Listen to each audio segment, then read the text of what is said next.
I'll create part 1 of this story for you now. The shopping mall was packed that Saturday afternoon in downtown Seattle, with families streaming through the gleaming corridors carrying shopping bags and children tugging at their parents' sleeves. In the central atrium, beneath the massive glass skylight that flooded the space with natural light, a gleaming black grand piano sat on display as part of a promotional event for a local music academy. The academy had set up the piano hoping to attract potential students, and throughout the day, various trained musicians had been taking turns playing classical pieces to showcase the instrument's beautiful sound. A small crowd would gather during each performance, politely applauding before moving on to their shopping. The scene was pleasant but predictable, just another weekend attraction in a busy commercial space. Among the shoppers that day was a young woman named Maya Chen, 23 years old, who looked nothing like the polished musicians who had been performing. Her clothes were worn and mismatched, layers upon layers even though it was a mild spring day, and she carried 2 large shopping bags stuffed with what appeared to be all her worldly possessions. Her hair hung in tangled strands around her face, and her sneakers were held together with duct tape. Maya had been living on the streets of Seattle for 8 months, ever since a series of devastating events had stripped away everything she once had. She moved through the mall slowly, savoring the warmth and the temporary escape from the harsh reality of sleeping in doorways and under bridges. Maya's journey to homelessness had begun with the sudden death of her mother from cancer, the only family she had left after her father had abandoned them when she was just 5 years old. Her mother had worked 2 jobs to keep them afloat and to pay for Maya's piano lessons, the one luxury she insisted on because Maya had shown such extraordinary talent from the moment she first touched a keyboard at age 4. But when her mother died, Maya discovered there was no life insurance, only medical debt that consumed everything. At 22, grieving and alone, Maya had tried to work and pay rent on the tiny apartment they had shared, but without her mother's income and struggling with depression, she fell behind. Within 3 months, she was evicted. Her piano, the beautiful upright her mother had saved for years to buy, was sold to pay debts. Everything unraveled quickly after that. The streets had been brutal and dehumanizing in ways Maya could never have imagined during her former life.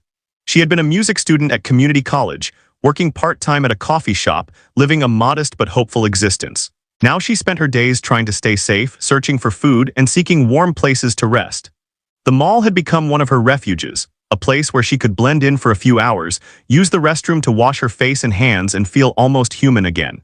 Security guards would eventually ask her to leave if she stayed too long, but for these precious hours, she could pretend she was just another shopper, just another person living a normal life. As Maya walked past the atrium, she heard the familiar sounds of Chopin drifting through the air. A young man in an expensive suit was playing, his technique flawless and precise, his posture perfect. A small crowd had gathered to watch and record on their phones. Maya stopped at a distance, partially hidden behind a pillar, and listened with her eyes closed. Music had once been her entire world, her language, her sanctuary. She had not touched a piano in 8 months, not since everything fell apart. The loss of music had been almost as painful as the loss of her mother, like losing a limb, like losing her own voice. She stood there absorbing every note, feeling the familiar ache in her fingers, the muscle memory that never quite faded no matter how long she went without playing. When the young man finished, the crowd applauded politely and began to disperse. A woman from the music academy, clipboard in hand and wearing a bright red blazer with the academy's logo, made announcements about enrollment opportunities and special discounts for new students. Maya watched as the pianist packed up his sheet music and left, chatting with what appeared to be his parents, both well-dressed and beaming with pride. The academy representative checked her watch and spoke into her phone, apparently waiting for the next scheduled performer. Maya felt the pull toward that piano like a physical force, a magnetic attraction she could barely resist. Her heart began racing as a wild, impossible thought formed in her mind. She knew she looked like someone who did not belong anywhere near such an expensive instrument. She knew people would judge her instantly based on her appearance, would assume she was going to cause trouble or make a scene. She had felt those judgmental stares every day on the streets, the way people would cross to the other side of the sidewalk when they saw her coming, the way they would avoid eye contact, the way they would clutch their bags a little tighter. She had become invisible to most people, and when she was visible, she was viewed as a problem to be avoided, a failure to be pitied from a safe distance. The thought of walking up to that piano and sitting down terrified her because she knew exactly what people would think, what they would say. But the longing was overwhelming. It had been so long since she had felt the smooth keys beneath her fingers, so long since she had created something beautiful, so long since she had felt like herself. Maya's hands were shaking as she slowly walked toward the piano, her heart pounding so hard she could hear it in her ears. She could see the Academy representative glancing at her with a frown, already moving in her direction with the clear intention of steering this homeless woman away from the expensive instrument. A security guard near the entrance to a department store had also noticed and was watching carefully, his hand moving to his radio. Several shoppers stopped to stare, their expressions ranging from curious to uncomfortable to openly hostile. Maya reached the piano bench and carefully set down her bags. Her hands moved to the keys, hovering just above them, trembling with a mixture of fear and desperate need. The Academy representative was now just a few feet away, her professional smile tight and strained, about to speak words that would surely be polite but firm. Words that would send Maya away from this instrument and back to her invisible existence. Time seemed to slow down as Maya looked at the keys, at the black and white pattern she knew as intimately as her own heartbeat. The pattern that had been the foundation of her entire childhood and adolescence. The pattern that represented everything she had lost. Behind her she heard whispers, the kind of hushed comments people make when they witness something uncomfortable. When they see someone who does not fit into their ordered world attempting to cross a boundary they should not cross. Then Maya took a deep breath, closed her eyes for just a moment, and thought of her mother, of all those sacrifices, of all those early morning drives to lessons, of all those words of encouragement, of the absolute faith her mother had always had in her talent. She thought of the last conversation they had in the hospital, when her mother had made her promise never to give up on music, never to let the gift die inside her no matter what happened. Maya opened her eyes, and with a courage she did not know she still possessed, she placed her fingers on the keys and began to play. The first notes that came from the piano were soft and tentative, as though Maya's fingers were relearning a language they had not spoken in months. She had chosen Beethoven's Moonlight Sonata, a piece her mother had loved above all others, a piece Maya had played at her mother's small funeral service with tears streaming down her face. The opening measures floated through the atrium with a delicate melancholy that seemed to shift something in the air itself. The Academy representative, who had been about to ask Maya to step away from the instrument, froze mid-step. The security guard's hand paused on his radio. The shoppers who had been whispering and staring fell silent, caught off guard by the unexpected beauty of what they were hearing. As Maya continued to play, something extraordinary began to happen inside her. The months of pain and humiliation, the nights of fear and cold, the daily struggle for survival, all of it seemed to channel through her fingers into the music. This was not the technically perfect but emotionally distant performance of the earlier pianist. This was music that came from a place of profound loss and longing, music that carried the weight of real suffering and real hope. Her fingers gained confidence with each passing measure, moving across the keys with increasing fluidity and power. The muscle memory was returning, but more than that, something deeper was awakening, something that had been buried under the trauma of the past 8 months but had never truly died. The crowd that had started to disperse after the previous performance began to drift back. People stopped in their tracks, shopping bags hanging forgotten in their hands. Parents lifted children onto their shoulders for a better view. Teenagers pulled out their phones, but this time not just to record casually, but because they sensed they were witnessing something unusual, something worth capturing. The crowd grew larger, forming a dense semicircle around the piano, and still more people came, drawn by the haunting beauty of the music echoing through the mall's corridors. Within minutes, the small gathering had become a substantial audience, perhaps 200 people, all standing in complete silence except for the soaring notes of Beethoven filling the space. Maya was no longer aware of the crowd. Her eyes were closed now, and she was completely lost in the music, transported to a place where there were no judgments, no homelessness, no loss. She was back in her childhood living room with her mother sitting on the couch, eyes closed, a peaceful smile on her face as she listened to her daughter practice.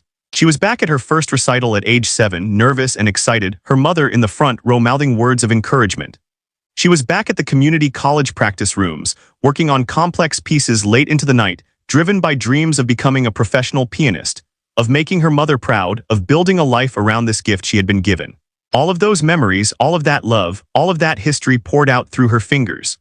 The first movement of the sonata came to its gentle conclusion, and Maya transitioned seamlessly into the second movement, the allegretto, which provided a brief moment of lightness before the storm of the third movement. Her technique was not perfect after so many months without practice. There were moments where her fingers stumbled slightly, where the precision was not quite what it once had been. But what she lacked in technical perfection, she more than compensated for with raw emotional power. This was the difference between someone playing notes on a page and someone pouring their soul into music. The audience could feel it. Even those who knew nothing about classical music could sense they were experiencing something real and unfiltered and deeply human. In the crowd, people were having their own reactions to what they were witnessing. A middle-aged woman who had been shopping for her daughter's birthday present found tears streaming down her face, thinking of her own mother who had passed away the previous year. A teenage boy who had been forced by his parents to take piano lessons and hated every minute of it suddenly understood for the first time what music could actually be, what it could express, why it mattered. A businessman who had been rushing through the mall to grab something quickly before a meeting found himself unable to move, his schedule suddenly seeming trivial compared to this moment. An elderly man who had survived the Korean War and rarely showed emotion felt his chest tightening. Old memories and old grief stirred by the aching beauty of the performance. The Academy representative, whose name was Jennifer Morrison and who had worked in music education for 15 years, stood with her clipboard hanging loosely at her side, completely transfixed. She had heard thousands of student performances, had listened to countless pianists both amateur and professional, but she had rarely heard anything that moved her like this. She found herself thinking about why she had gotten into music in the first place, about the ideals she had held as a young woman that had slowly been buried under administrative work and enrollment quotas and business concerns. Watching this homeless woman play with such passion and skill, Jennifer felt something shift inside her, a reminder of what music was supposed to be about, what it was supposed to do for people. Maya launched into the third movement, the presto agitato, and the tempo increased dramatically. Her hands flew across the keys with increasing intensity and speed, the technical demands of the piece pushing her to the limits of what her unpracticed fingers could manage. There were small imperfections, moments where the notes blurred together slightly, but the overall effect was breathtaking. The music built and built, wave after wave of emotion crashing through the atrium, the sound filling every corner of the space. People in stores on the second level had stopped what they were doing and come to the railings to look down at the scene below. Store employees had stepped out from behind their counters. Even the mall security guards had abandoned their usual vigilance to watch and listen. As the final movement progressed toward its climactic conclusion, something remarkable happened in the crowd. People were openly crying now, not just one or two but dozens of them, moved by the combination of the music itself and the visible story of the person playing it. They could see her worn clothes, her weathered hands, the bags containing her possessions sitting beside the bench. They understood without being told that this was someone who had lost everything but had somehow retained this incredible gift, this ability to create beauty in the midst of devastation. The contrast between her circumstances and her talent created a powerful emotional resonance that touched something deep in everyone watching. It was a reminder of human dignity, of the way art could transcend material circumstances, of the fact that every person carried unknown depths and hidden stories. The sonata reached its powerful, tumultuous ending, and Maya struck the final chords with a force that seemed to come from somewhere beyond her physical body. The last notes hung in the air, reverberating through the sudden silence. For a long moment, no one moved, no one breathed. The entire mall seemed frozen in that suspended instant after the music stopped but before normal life resumed.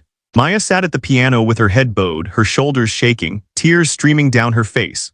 She had not cried in months, had forced herself to become hard and numb to survive on the streets, but now all of that suppressed emotion came flooding out. She had reconnected with the part of herself she thought was lost forever, and the relief and grief were overwhelming. Then the applause began, starting with one person and spreading like wildfire through the crowd. It was not polite, restrained mall applause. It was thunderous, accompanied by cheers and shouts. People were clapping so hard their hands hurt, whistling, calling out encouragement. Many in the crowd were still crying even as they applauded. Strangers were hugging each other, united by what they had just experienced. The sound was deafening, echoing off the glass and marble surfaces of the mall. Maya looked up, stunned, unable to process what was happening. She had expected to be removed by security, had braced herself for humiliation and rejection. Instead, she was being celebrated by hundreds of people, their faces full of joy and wonder and compassion. She tried to stand, but her legs were shaking too badly. So she remained seated, looking out at the sea of faces, completely overwhelmed by this unexpected moment of recognition and human connection. As the applause continued, Jennifer Morrison moved through the crowd toward the piano, her mind racing with thoughts and possibilities. She had witnessed something extraordinary, and her professional instincts were telling her this was a moment that could change lives, both for this young woman and potentially for her academy. When she reached Maya, who was wiping tears from her face with the sleeve of her worn jacket, Jennifer knelt down beside the piano bench so they were at eye level. Up close, she could see that beneath the dirt and exhaustion, Maya was very young, probably in her early 20s, with intelligent dark eyes that held both fear and hope in equal measure. That was absolutely beautiful, Jennifer said softly, her own voice thick with emotion. I'm Jennifer Morrison. I run the City Lights Music Academy. What's your name? Maya hesitated, unused to kindness from strangers, unused to being treated like a person rather than a problem. Maya, she finally answered, her voice hoarse from months of rarely speaking to anyone. Maya Chen. Jennifer nodded encouragingly. Maya, where did you learn to play like that? Who was your teacher? The questions opened a floodgate, and Maya found herself telling this stranger about her mother, about the years of lessons, about her studies at community college, about everything that had fallen apart. The words tumbled out in a rush, 8 months of silence breaking all at once. Around them, the crowd was not dispersing. People lingered, many recording on their phones, others simply reluctant to leave and return to their ordinary Saturday errands after experiencing something so moving. Several people approached cautiously, wanting to express their appreciation, wanting to offer help. An older woman pressed a $20 bill into Maya's hand, saying, "Please buy yourself a good meal." A young mother with tears still wet on her cheeks offered a business card, saying she worked at a homeless services agency and could connect Maya with resources. A music teacher from a local high school asked if Maya would be willing to share her story with his students, to show them what real passion for music looked like. Maya accepted these offerings with bewilderment, overwhelmed by the sudden flood of human kindness after so many months of being invisible or unwanted. Jennifer listened to Maya's story with growing determination. She was already formulating a plan, thinking about how her academy could help, how this unexpected encounter could become something meaningful. Maya, I want to help you, she said firmly. I don't know exactly how yet, but I promise you we're going to figure this out together. First things first, are you hungry? When did you last eat? Maya admitted she had found half a sandwich in a trash can that morning, her voice dropping to an embarrassed whisper. Jennifer felt anger rising, not at Maya but at the circumstances that had brought a talented young woman to such desperate conditions. She took Maya's hand and helped her stand. Come with me. We're going to get you some food, and then we're going to talk about your future. The security guard who had been ready to remove Maya earlier now approached with an apologetic expression. Miss, I just want to say that was incredible. I'm sorry if I made you uncomfortable before. I didn't know. Maya nodded, not quite able to meet his eyes, still processing the dramatic reversal in how she was being treated. Another mall employee, a young man working at the food court, had witnessed the performance and returned with bags of hot food from several different restaurants, saying the managers wanted to contribute after hearing what happened. Maya stared at the food, more than she had seen in one place in months, and fresh tears spilled down her cheeks. Jennifer guided Maya to a quiet seating area near the atrium, carrying the bags of food while Maya clutched her own possessions tightly. As Maya ate her first real meal in days, Jennifer made phone calls. She called her husband, a social worker, and explained the situation, asking for advice and resources. She called the director of a women's shelter she knew had a good reputation, inquiring about immediate availability. She called her assistant at the academy and asked her to come to the mall right away with some supplies and clean clothes. Between calls, she sat with Maya, asking gentle questions, learning more about her background, her training, her dreams that had been deferred by tragedy and circumstance. Word of Maya's performance was already spreading beyond the physical walls of the mall. Multiple people had posted videos to social media, and within an hour, those videos were being shared rapidly across platforms. The combination of Maya's visible homelessness and her extraordinary talent created a narrative that resonated powerfully in the age of viral content.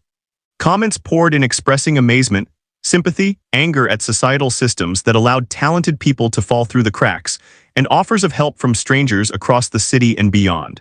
A local news station picked up the story from social media and dispatched a reporter and camera crew to the mall, hoping to get an interview.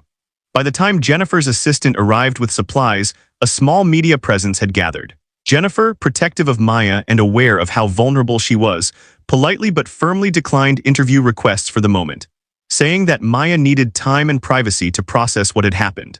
However, she did allow one brief statement to be recorded in which Maya, her voice shaking but clear, simply said, "Music saved my life today. My mother always believed in me, and I hope she would be proud. I'm grateful to everyone who listened and who cared." The clip, combined with the performance videos, would be viewed millions of times over the next few days, turning Maya's story into a national conversation about homelessness, talent, opportunity, and the power of second chances. Jennifer took Maya to the women's shelter that evening, helping her check in and ensuring she had everything she needed for a safe, warm night's rest. Before leaving, Jennifer held both of Maya's hands and looked her in the eyes. "Tomorrow, we start building your life back.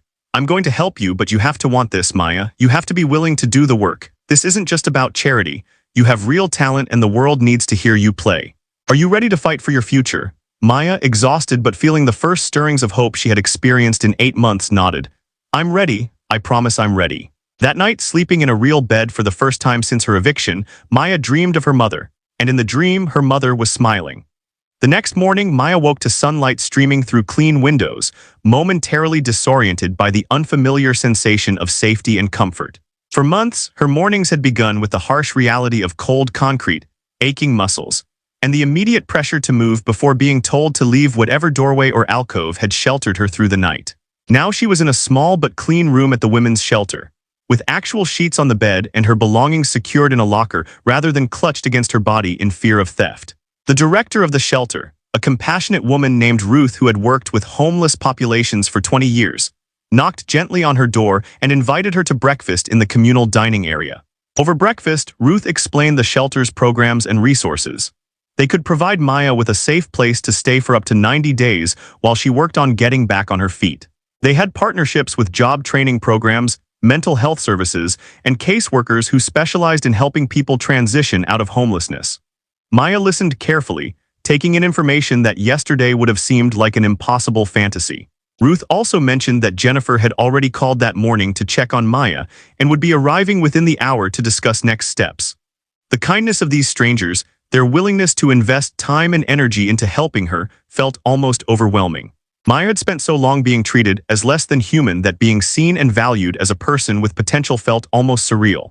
When Jennifer arrived, she came with her husband Marcus, whose kind eyes and gentle manner immediately put Maya at ease. Marcus was a licensed clinical social worker who specialized in trauma and had experience working with individuals experiencing homelessness. Jennifer had asked him to meet Maya because she understood that recovering from months on the streets would require more than just material assistance. It would require addressing the psychological and emotional wounds that such experiences inevitably created. Marcus spoke with Maya for over an hour, not as a formal therapy session but as a conversation, helping her understand that what she had been through was traumatic and that healing would be a process, not an instant transformation. After their conversation, Jennifer laid out a plan she had been developing since the previous evening. The City Lights Music Academy would offer Maya a full scholarship, not just for lessons, but for a comprehensive program that would prepare her for auditions at major music conservatories. Jennifer had already spoken with several of her most accomplished instructors, and they had all enthusiastically agreed to work with Maya. Additionally, Jennifer had contacted a friend who owned several rental properties, and he had agreed to provide Maya with a studio apartment at a significantly reduced rent once she completed the shelter program and had some income stability. The academy would also offer Maya a part-time job working in their office, providing enough income to cover basic expenses while she focused on rebuilding her skills. Maya sat in stunned silence as Jennifer outlined these plans, unable to quite believe what she was hearing. "Why are you doing all this for me?" she finally asked, her voice barely above a whisper. "You don't even know me. What if I fail? What if I'm not worth this investment?" Jennifer reached across the table and took Maya's hand. "Yesterday, I watched you pour your heart into that piano despite having every reason to be bitter and broken. I saw someone who has endured terrible hardship but hasn't lost the thing that makes them special. Yes, I'm offering you opportunities, but Maya, you're the one who has to walk through the doors I'm opening. You're the one who has to do the work. I believe you can, but more importantly, you have to believe it too." Over the following week, Maya began the slow process of rebuilding her life. The shelter's caseworker helped her obtain a new identification card to replace the one she had lost on the streets, a crucial step for employment and other services. Marcus met with her twice a week for counseling sessions, helping her process the trauma of her mother's death and her months of homelessness, addressing the depression and anxiety that had taken root during that dark time. Jennifer arranged for Maya to have access to practice rooms at the academy every day, and Maya threw herself into playing with desperate intensity, relearning pieces she had once known perfectly, strengthening fingers that had grown weak from disuse, rebuilding the technical foundation that had eroded during her time away from music. The media attention continued to build. The local news story about Maya had been picked up by national outlets, and her story became part of a broader conversation about the hidden talents and untold stories of people experiencing homelessness. Journalists wanted to interview her, talk shows invited her to appear, and well-meaning strangers sent messages of support and offers of help through the Academy's social media accounts. Jennifer, acting as a protective buffer, carefully managed these requests, accepting a few selected interviews that would raise awareness about both Maya's talent and the broader issues of homelessness and mental health, while declining others that seemed more interested in spectacle than substance. One particularly meaningful connection came from an unexpected source. A renowned concert pianist named Dr. Elizabeth Hartford, who taught at the prestigious Westbrook Conservatory of Music on the East Coast, saw one of the viral videos of Maya's performance. Dr. Hartford was known not just for her technical brilliance, but for her commitment to finding and nurturing talent regardless of students' economic backgrounds. She had grown up poor herself and had only made it to where she was because of scholarships and the generosity of mentors. She reached out to Jennifer, expressing interest in working with Maya and potentially helping her prepare for conservatory auditions. When Jennifer told Maya about Dr. Hartford's interest, Maya's reaction was emotional disbelief. "Dr. Elizabeth Hartford wants to work with me. The Elizabeth Hartford, I used to listen to her recordings when I was in high school. I would study her interpretations of the Romantic composers. This can't be real." But it was real, and within days, arrangements had been made for Dr. Hartford to work with Maya remotely via video sessions, with the possibility of Maya traveling to Westbrook for an intensive workshop if her progress warranted it. The first session was scheduled for the following week, and Maya spent every available hour practicing, determined to prove herself worthy of this incredible opportunity. As the days passed, Maya began to transform. Not just musically, though her playing improved dramatically with dedicated practice and expert instruction, but personally. The hollowness began to leave her eyes. She smiled more often, she stood straighter. The constant hypervigilance that came from months of surviving on dangerous streets gradually eased. She began to trust that the kindness being shown to her was genuine, that these people truly wanted to help her succeed, that she was not going to wake up one morning to find it all had been a dream. Ruth at the shelter noticed the change and remarked to her staff that Maya was one of the most resilient people she had ever worked with. Someone who, given the slightest opportunity, was grabbing hold of life with both hands and refusing to let go. However, recovery was not linear and there were difficult moments. Some nights, Maya would wake from nightmares about being back on the streets, about losing everything again, about the piano being taken away from her. During these times, she would call the crisis line number Marcus had given her, or she would write in the journal he had recommended, pouring out her fears and anxieties onto the page. There were days when the depression felt overwhelming, when getting out of bed felt impossible, when the voice in her head whispered that she was fooling everyone and would inevitably fail. But she kept showing up, kept practicing, kept working with Marcus to develop coping strategies, kept moving forward even when forward felt impossibly hard. 3 weeks after the mall performance, Maya had her first session with Dr. Hartford. She sat in a practice room at the academy with a laptop set up so Dr. Hartford could see both her face and her hands on the keyboard. When Dr. Hartford's face appeared on the screen, distinguished and kind with silver hair and sharp, intelligent eyes, Maya felt her heart racing with nervousness. But Dr. Hartford immediately put her at ease, speaking warmly about how moved she had been by the viral video, how she heard not just technical skill but real musicality and emotional depth in Maya's playing. "Technique can be taught," Dr. Hartford said, "but the ability to make people feel something, to communicate genuine emotion through music, that's much rarer. You have it, Maya. Now let's work on giving you the technical tools to fully express that gift." The session was intensive and challenging. Dr. Hartford was encouraging but exacting, praising what Maya did well while also pointing out areas that needed work. She assigned specific exercises to address technical weaknesses, recommended interpretative approaches to the pieces Maya was working on, and spoke about the mental and emotional discipline required to succeed at the highest levels of classical music. When the 2-hour session ended, Maya felt simultaneously exhausted and exhilarated. She had just received instruction from one of the world's finest pianists, had been taken seriously as a musician rather than as a charity case or a viral sensation, and had been challenged in ways that made her excited to practice and improve. That evening, Maya called Jennifer to thank her again for making the connection with Dr. Hartford. Jennifer's voice was warm with genuine happiness. "You earned this opportunity, Maya. Dr. Hartford doesn't work with just anyone. She sees what I see, what everyone who heard you play at the mall saw. You have something special and now you have a chance to develop it fully. But Maya, I need you to understand something. This is going to get harder before it gets easier. Training at this level requires sacrifice and discipline and facing your limitations honestly. There will be times when you want to quit, when it feels like too much. Promise me that when those moments come, you'll reach out to me or Marcus or Ruth or Dr. Hartford instead of giving up." Maya promised, meaning it with every fiber of her being, determined not to waste this second chance that life had unexpectedly given her. As spring turned to summer, Maya's life had developed a rhythm and structure that would have seemed miraculous just months earlier. She woke each morning at the shelter, attended breakfast, and then spent an hour with the job counselor working on resume writing and interview skills for when she would eventually need to support herself beyond the academy's part-time position. 3 mornings a week, she met with Marcus for therapy sessions that were helping her process not just the trauma of homelessness, but the deeper grief over losing her mother, the childhood wounds from her father's abandonment, and the challenge of rebuilding her sense of self-worth after months of being treated as invisible or worthless by society. The afternoons were devoted entirely to music. Maya would arrive at the City Lights Music Academy by noon and spend the next 6 to 8 hours practicing, with breaks for her lessons with various instructors Jennifer had assembled. There was Professor Klein, a stern but brilliant technique specialist who worked with Maya on finger strength, precision, and the physical mechanics of playing.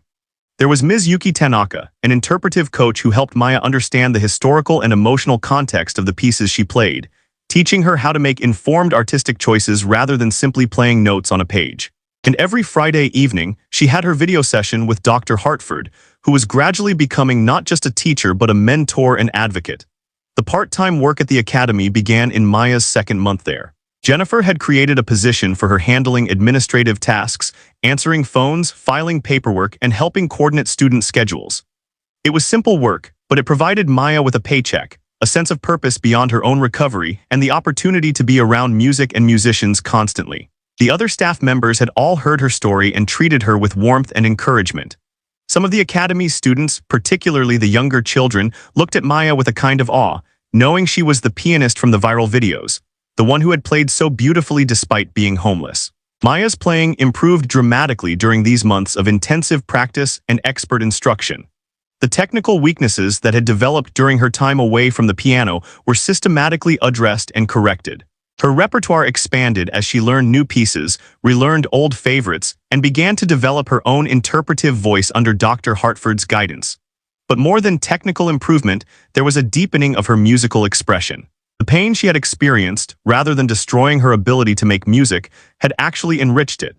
She played with a depth of feeling that came from having truly suffered and survived, from understanding loss and hope in ways that only lived experience could teach. In early July, Dr. Hartford made an announcement during one of their sessions that left Maya breathless with excitement and terror. "Maya, I've been discussing your progress with my colleagues at Westbrook Conservatory, and we would like to invite you to audition for our program. The fall semester auditions are in late August. I know that's soon, very soon, but I believe you're ready. I wouldn't suggest this if I didn't think you could succeed. What do you think? Are you willing to try?" Maya's hands shook as she processed what she was hearing. Westbrook Conservatory was one of the most prestigious music schools in the country. Students who graduated from their program went on to perform with major orchestras, to solo careers, to positions at top universities. It had been her dream school when she was younger, but one she had never seriously thought she could attend even before her life fell apart. "I'm terrified," Maya admitted, her voice shaking. "But yes, I want to try. I have to try. My mother would never forgive me if I didn't at least try." Dr. Hartford smiled warmly through the screen. "Good, fear is appropriate. This will be challenging and there are no guarantees. But you have the talent and you've developed the discipline. Now you need to develop the confidence. We have 7 weeks to prepare you for the audition. The repertoire requirements are substantial. You'll need to prepare pieces from different periods, demonstrate technical proficiency, and show interpretive maturity. It's going to be the hardest you've ever worked. Are you ready?" Maya nodded, feeling something fierce and determined rising in her chest. "I'm ready. Tell me what I need to do." The next 7 weeks were the most intense of Maya's life. Dr. Hartford sent detailed requirements for the audition repertoire. A daunting list that included Bach's Prelude and Fugue in C-sharp major from the Well-Tempered Clavier, Beethoven's Piano Sonata No. 23 in F minor, the Appassionata, Chopin's Ballade No. 1 in G minor, and Ravel's Ondine from Gaspard de la Nuit. Each piece presented different technical and interpretive challenges, and together they represented a comprehensive test of a pianist's abilities. Maya had previously learned some of these pieces, but not to audition standard, and others were entirely new to her. The timeline was brutal, but she attacked it with desperate determination. Jennifer adjusted Maya's work schedule at the academy to the bare minimum, allowing her to focus almost entirely on practice. Marcus helped Maya develop strategies for managing the stress and anxiety that came with such an intense preparation period, teaching her breathing techniques, mindfulness practices, and how to channel nervous energy into productive work rather than letting it paralyze her. Ruth at the shelter made sure Maya was eating properly and getting enough sleep, knowing that physical health was crucial to the kind of mental and physical performance required for this level of musicianship. A whole community had formed around Maya, invested in her success, providing support in different ways. As the audition date approached, the local media caught wind of the story. The homeless pianist who had gone viral was now auditioning for one of the country's top conservatories. It was exactly the kind of redemption narrative that audiences loved, and interview requests poured in. This time, Jennifer consulted with Maya, and together they decided to do one major interview with a national morning show, using it as a platform not just to tell Maya's story, but to talk about the broader issues of homelessness, the importance of arts education, and the need for mental health support. The interview, which aired a week before the audition, was watched by millions and added even more pressure to an already high-stakes situation. The night before she was scheduled to fly to the East Coast for her audition, Maya lay in her bed at the shelter unable to sleep, her mind racing. Everything had changed so fast. 6 months ago, she had been sleeping under a bridge, eating from garbage cans, wondering if she would survive another winter on the streets. Now she was about to audition for her dream school, had supportive people around her, had stability and hope. It felt fragile, like something that could shatter if she made one wrong move, if she failed this audition, if she proved unworthy of all the faith people had placed in her. The pressure was enormous, and she felt it pressing down on her chest, making it hard to breathe. She got up and pulled out her phone, scrolling through photos she had saved of her mother. There was one she loved, from her high school graduation, with her mother beaming proudly beside her in a dress she had saved up for months to buy. Maya stared at that photo, at her mother's face, and she could almost hear her voice saying what she always said before Maya's performances when she was growing up. Just remember, you're not playing for the judges or the audience or anyone else. You're playing for the music itself, for the beauty of it, for the joy of it. Everything else is secondary. Play with your whole heart, and whatever happens, I'll be proud of you. Maya whispered into the darkness of her room, "I'm going to make you proud, Mom. I promise I'm going to make you proud." The next morning, Jennifer drove Maya to the airport. Marcus and Ruth came along to see her off, and even some of the other women from the shelter gathered in the parking lot to wish her well, having followed her journey and become emotionally invested in her success. As Maya hugged each of them goodbye, she felt overwhelmed by gratitude for these people who had helped her when she had nothing to offer in return, who had seen value in her when society had written her off. She boarded the plane with a small suitcase Jennifer had bought her containing proper audition attire, her sheet music carefully organized in a folder, and a heart full of determination mixed with terror. As the plane lifted off, Maya looked out the window at the city below, at the streets where she had once slept, at the mall where everything had changed, and she whispered a prayer to whatever forces in the universe might be listening. "Please just let me show them what I can do. That's all I ask. Just let me show them. That's all I ask. Just let me show them." Maya arrived in the historic city where Westbrook Conservatory was located on a humid August evening, the air thick with the promise of a summer thunderstorm. Dr. Hartford had arranged for her to stay in the guest housing on the conservatory campus, a beautiful old building with practice rooms that students could access at any hour. As Maya walked through the ornate iron gates onto the campus for the first time, she felt simultaneously inspired and intimidated. The buildings were elegant stone structures covered with ivy, speaking of tradition and excellence and high standards. Students crossed the lawns carrying instrument cases, speaking in the casual way of people who belonged here, who had earned their place through talent and years of preparation. Dr. Hartford met Maya at the guest housing, her presence in person even more commanding than it had been through a computer screen. She was tall and elegant, dressed simply but expensively, carrying herself with the confidence of someone who had spent decades performing on the world's greatest stages. But her greeting was warm, and she insisted on helping Maya carry her bag up to her room. "How are you feeling?" she asked as they climbed the stairs. "Terrified," Maya admitted honestly. Dr. Hartford laughed, a rich sound that echoed in the stairwell. "Good. If you weren't terrified, I'd be worried. Fear means you understand what's at stake. Now let's turn that fear into fuel." They went immediately to a practice room where Dr. Hartford wanted to hear Maya play through her audition repertoire one final time. For the next 3 hours, they worked intensively, Dr. Hartford offering last-minute adjustments and encouragement. "You're ready," she said finally after Maya had finished the demanding Ravel piece. "Your technique is solid, your interpretations are thoughtful and mature, and you play with genuine feeling. Tomorrow you need to walk into that audition room and trust yourself. Trust your preparation, trust the music. They're going to love you." Maya wanted desperately to believe her, but the doubt was still there, whispering that she wasn't good enough, that she would fail, that everyone's faith in her was misplaced. That night, Maya barely slept. She went over fingerings in her mind, heard melodies playing in endless loops, imagined everything that could go wrong. When she finally drifted off near dawn, she dreamed again of her mother, but this time the dream was different. Her mother was sitting at their old kitchen table, and she looked healthy and whole, the way she had before the cancer. She was smiling at Maya with that familiar expression of absolute faith and love. She didn't speak in the dream, but Maya understood the message clearly anyway. You already have everything you need. Just play. When Maya woke, her pillow was wet with tears, but she felt calmer, centered in a way she hadn't felt the night before. The audition was scheduled for 2 in the afternoon.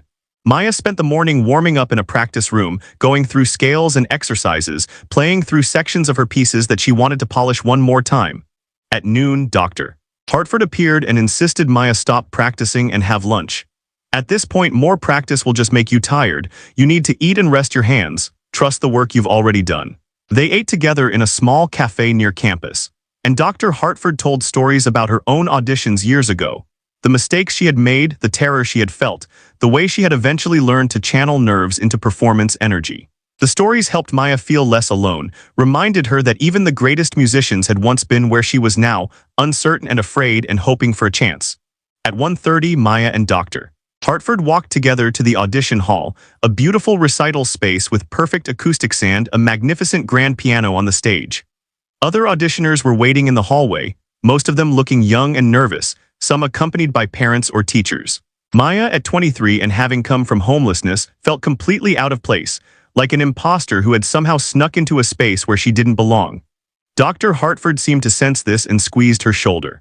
You belong here just as much as anyone else in this hallway, remember that. Then she had to leave as teachers were not allowed in the audition room itself, and Maya was left alone with her racing thoughts and pounding heart. When her name was called, Maya walked into the audition hall on legs that felt like they might give out beneath her. The panel of judges sat at a table in front of the stage, 3 distinguished-looking professors whose faces were neutral and professional. They greeted her politely and asked her to begin with the Bach prelude and fugue. Maya sat at the piano, adjusted the bench, and placed her hands on the keys. For one horrible moment, her mind went completely blank. She couldn't remember the opening notes, couldn't remember anything. Panic surged through her. This was it, she was going to fail, going to humiliate herself and everyone who had believed in her. But then, in that moment of panic, something shifted. She heard her mother's voice from the dream, felt the memory of every hour she had spent practicing, remembered the feeling of sitting at that mall piano 6 months ago with nothing to lose. She took a deep breath, closed her eyes for just a second, and let her fingers find the keys. The opening notes of the Bach came out pure and clear, and suddenly she wasn't in an audition hall anymore. She was in the music, in the mathematical beauty of Bach's counterpoint, in the way the prelude built and flowed and led inevitably into the complex architecture of the fugue. Her fingers moved with confidence, executing the intricate passages she had practiced hundreds of times. She moved through her repertoire piece by piece, and with each one she felt her confidence growing. The Beethoven Appassionata poured out of her with all the passion and intensity the piece demanded, her hands attacking the keyboard in the fierce sections and caressing it in the lyrical moments. The Chopin Ballade sang with the romantic longing and dramatic narrative that made it one of the most beloved pieces in the repertoire.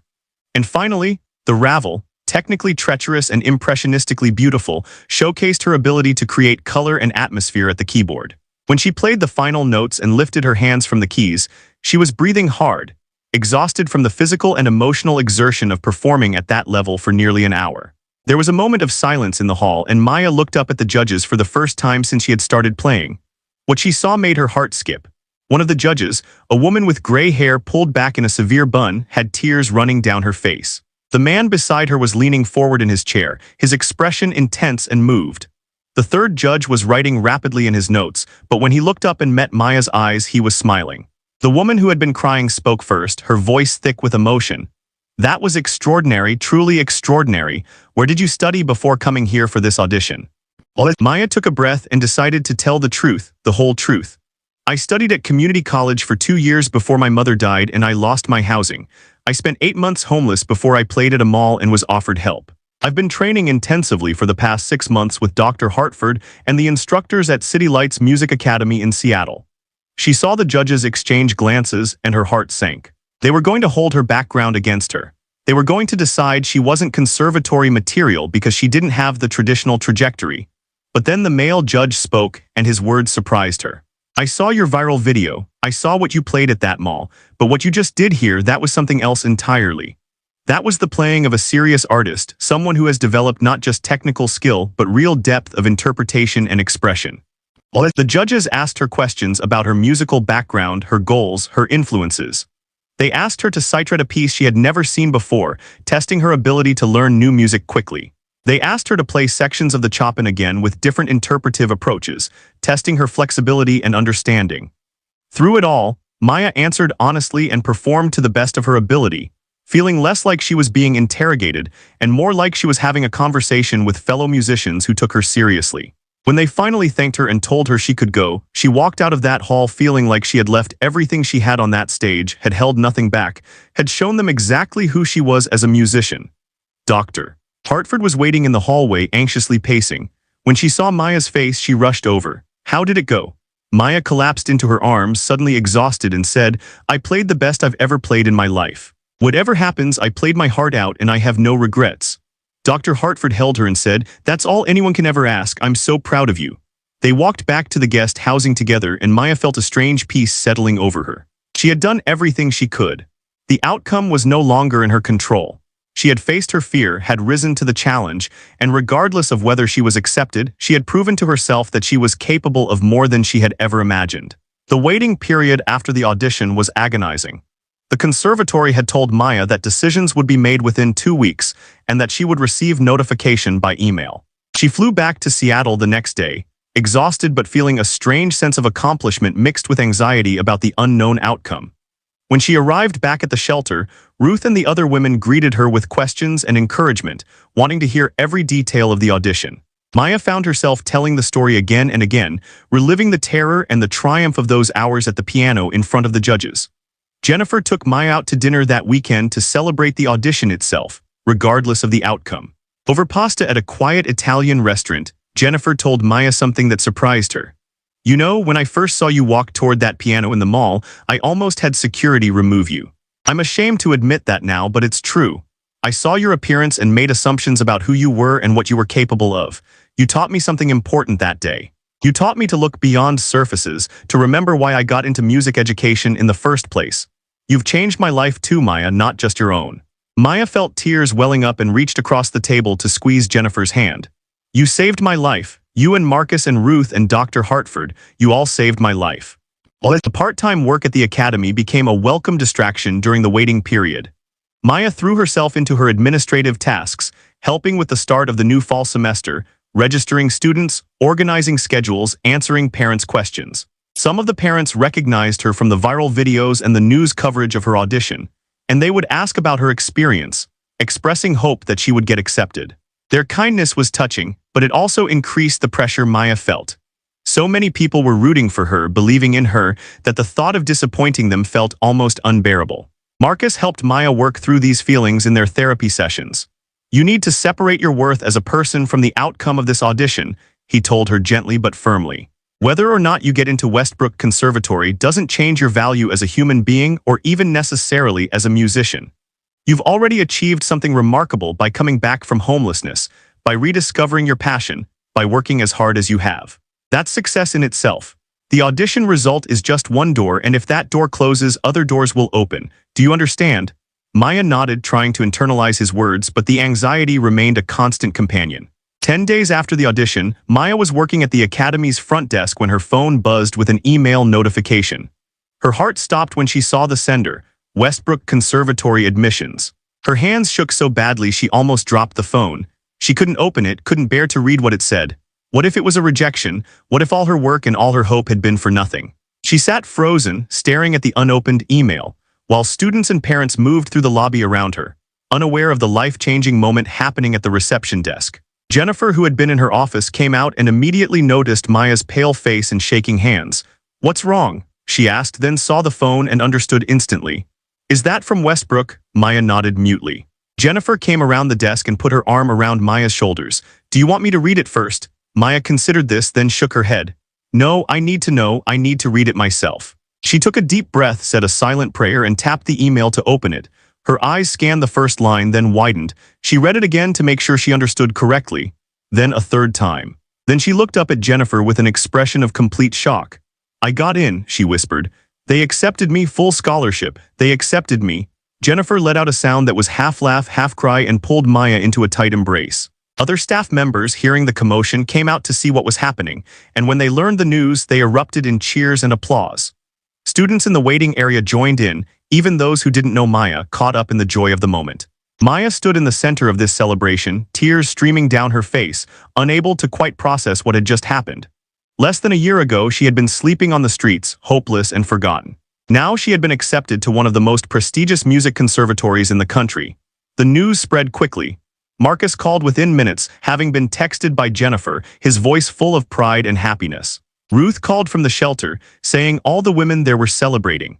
Dr. Hartford sent a long email expressing her joy and outlining plans for Maya's transition to Westbrook. The local news stations wanted to cover the story, and this time Maya felt ready to share it, wanting to use her platform to bring attention to the issues of homelessness and the importance of second chances. She did several interviews over the following days, each time emphasizing that her success was not just personal, but the result of many people choosing to help rather than to look away. But amid all the celebration, Maya also felt fear creeping in. Moving across the country to attend conservatory was terrifying. She would be leaving behind her support system, the people who had helped her rebuild her life. She would be entering an intensely competitive environment where she would be surrounded by musicians who had trained at elite preparatory schools, who had never experienced the disruption to their education that she had. She confided these fears to Marcus in one of their sessions. "What if I can't keep up? What if I don't belong there? What if I worked this hard just to fail once I actually get there?" Marcus leaned forward in his chair, his expression serious and compassionate. "Maya, those fears are normal, but I want you to remember something. You've already survived the hardest thing most people will ever face. You've lived on the streets and came back from that. You've grieved the loss of your mother while having nowhere to sleep at night. You've rebuilt yourself from absolutely nothing. If you can survive that, you can handle the pressure of conservatory. Will it be hard? Yes. Will there be moments when you doubt yourself? Absolutely. But you're stronger than you know, and you have support even from a distance.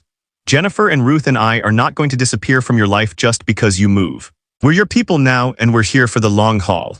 The remaining weeks in Seattle were a whirlwind of preparation. Maya completed the 90-day shelter program and moved into the studio apartment Jennifer's friend had arranged, though she would only be living there for a few weeks before leaving for Westbrook. She wanted the experience of having her own space again, of proving to herself that she could maintain stable housing. The apartment was tiny and sparsely furnished, but it was hers, and she kept it immaculately clean, treasuring every moment of privacy and safety. She practiced intensively, wanting to arrive at conservatory as prepared as possible, knowing the level of playing would be extraordinarily high. Jennifer organized a farewell concert at the Academy, inviting the community to celebrate Maya's journey and say goodbye before she left for the East Coast. The recital hall was packed on the evening of the concert, filled with people who had followed Maya's story, some who had seen her play at the mall, others who had only heard about her through news coverage. Maya performed some of the pieces from her audition, and she also chose to play the Moonlight Sonata, the piece she had played that day in the mall, the piece that had changed her life. As she played, she thought about how far she had come, about her mother who had believed in her always, about the kindness of strangers who had become friends and mentors. When she finished and stood to bow, the audience rose as one in a standing ovation that seemed to go on forever. People were crying openly, moved not just by the music but by what it represented, by the knowledge of the journey this young woman had taken from desperation to triumph.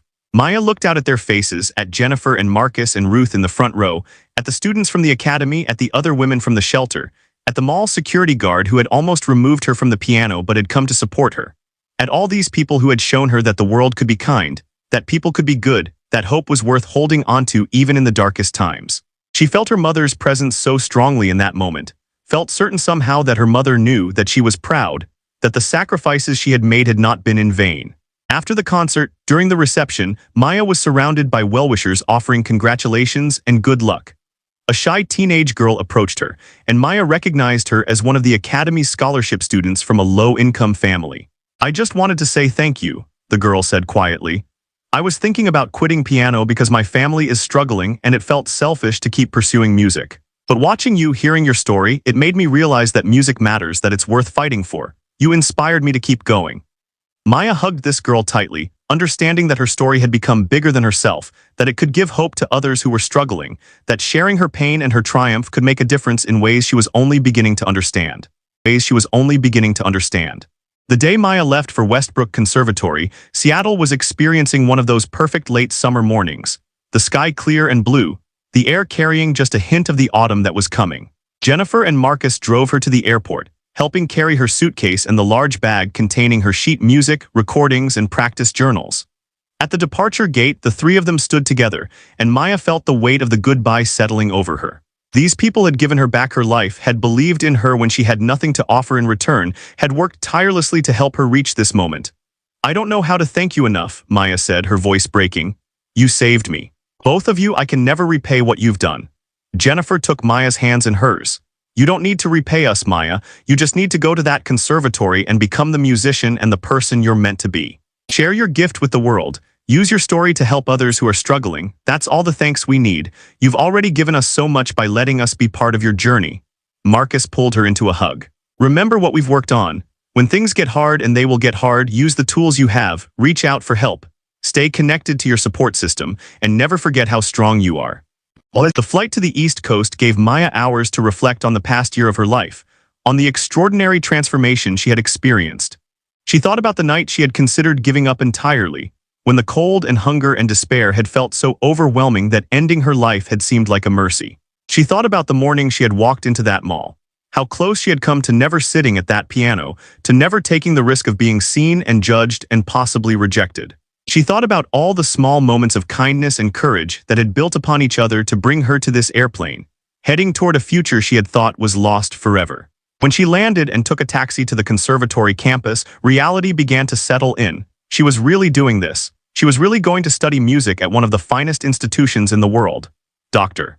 Hartford met her at the dormitory, helping her move into her small single room in the student housing.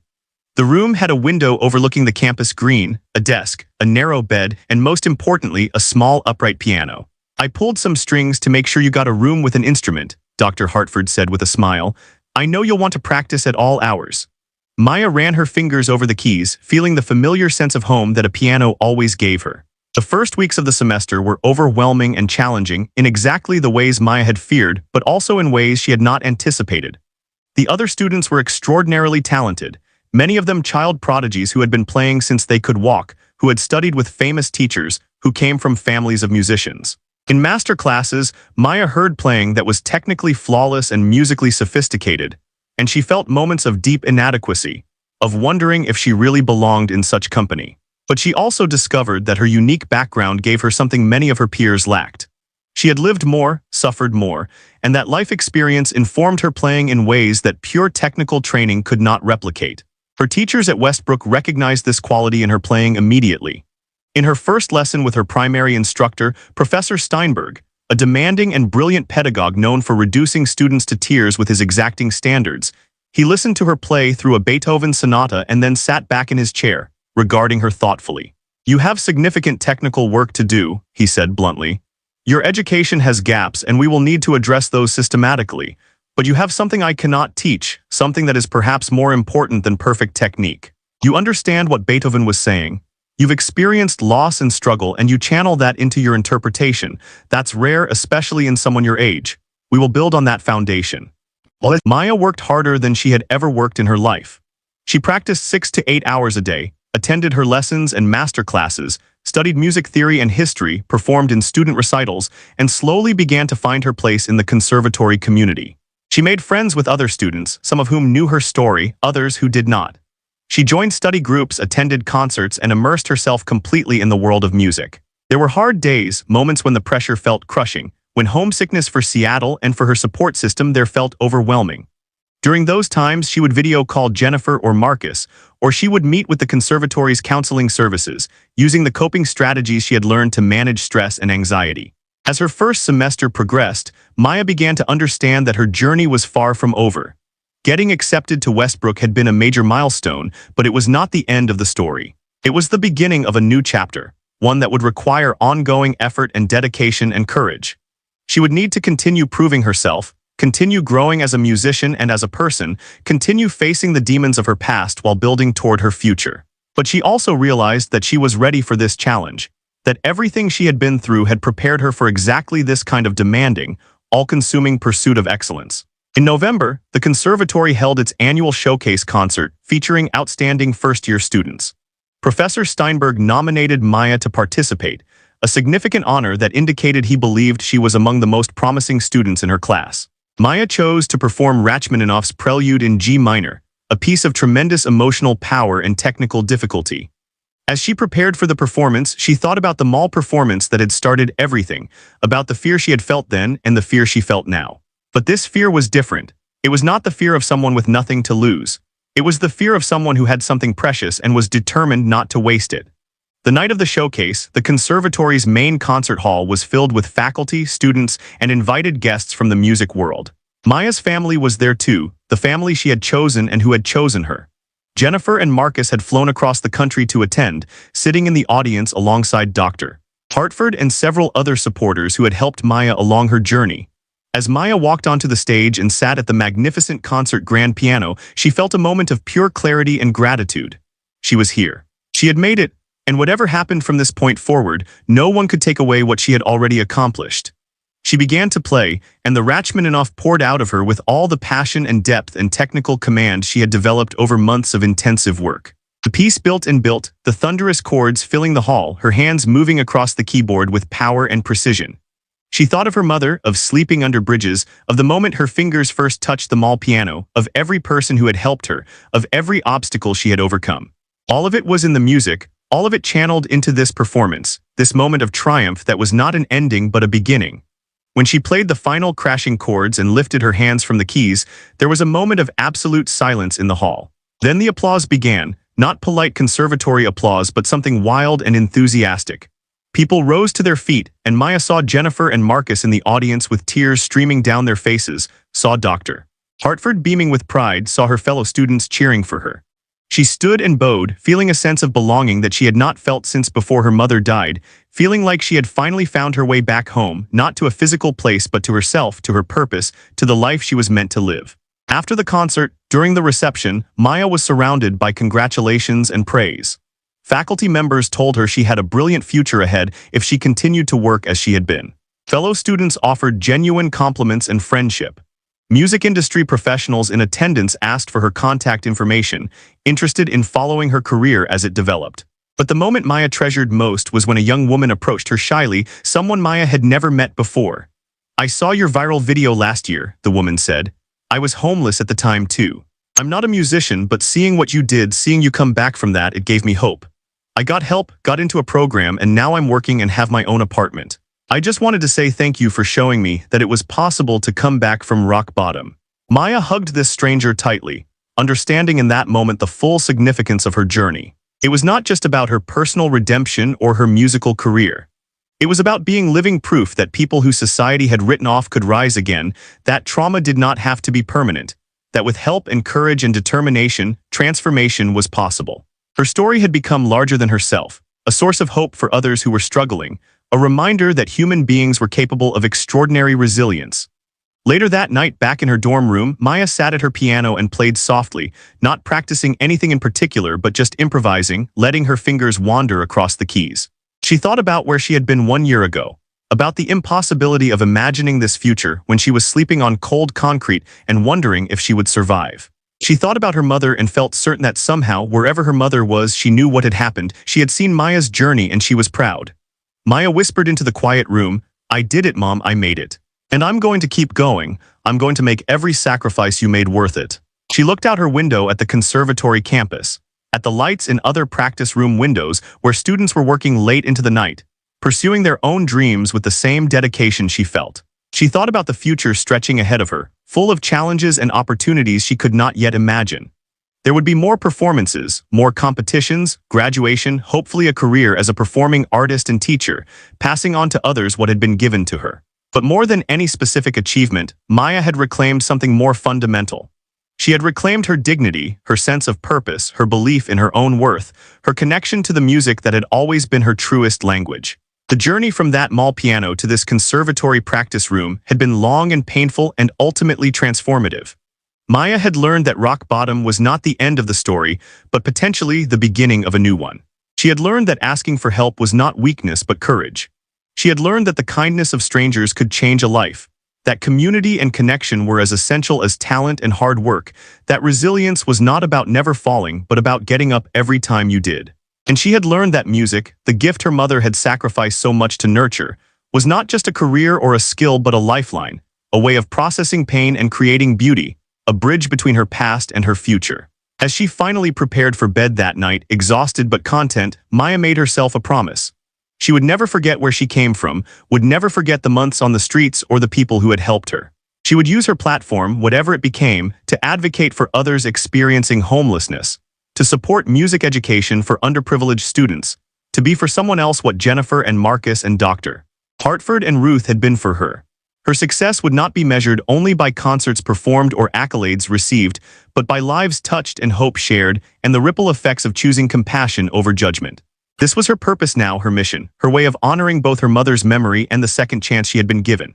And with that purpose clear in her heart, Maya Chen, once homeless and forgotten, now a music student with a future full of possibility, finally allowed herself to rest, to sleep peacefully, to dream of all the music yet to be played and all the lives yet to be changed, including her own. Claude is AI and can make mistakes. Please double-check responses. Check responses.